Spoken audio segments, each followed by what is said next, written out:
brought to you by V-Guard.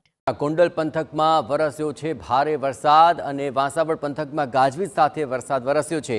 પ્રથમ વરસાદમાં જ વાંસાવડી નદી બે કાંઠે વહેતી થઈ ગઈ। ઉપરવાસમાં ભારે વરસાદને લીધે પૂર આવી ચૂક્યું છે। આ ઉપરાંત વવડી અને ચમાડીમાં નદીની અંદર નવા નીર નોંધી શકાયા છે। આ સમગ્ર મામલે વધુ વિગતે વાત કરવા જોડાઈ રહ્યા છે TV9 સંવાદદાતા મોહિત ભટ્ટ। મોહિત, વરસાદના વાવડ આવી ચૂક્યા છે। કયા કયા વિસ્તારો છે કે જ્યાં વરસાદી માહોલ જોવા મળી રહ્યો છે? શું પરિસ્થિતિ?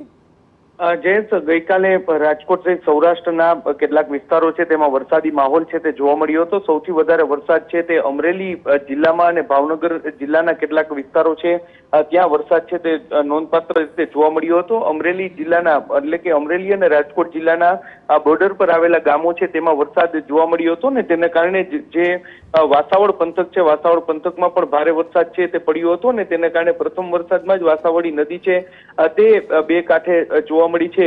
અમરેલી પંથકમાં જે રીતે વરસાદ વરસ્યો હતો અને ત્યારબાદ જે ગોંડલ વિસ્તાર છે કે જેના અમરેલી જિલ્લાને જોડતા કેટલાક ગામો છે ત્યાં આ ભારે વરસાદ પડવાને કારણે નદીમાં પૂર જેવી સ્થિતિ છે તે જોવા મળી હતી અને પ્રથમ વરસાદે જ જે નદી બે કાંઠે વરસતા લોકો છે તેમાં એક રાહતનો શ્વાસ છે તે જોવા મળ્યો હતો।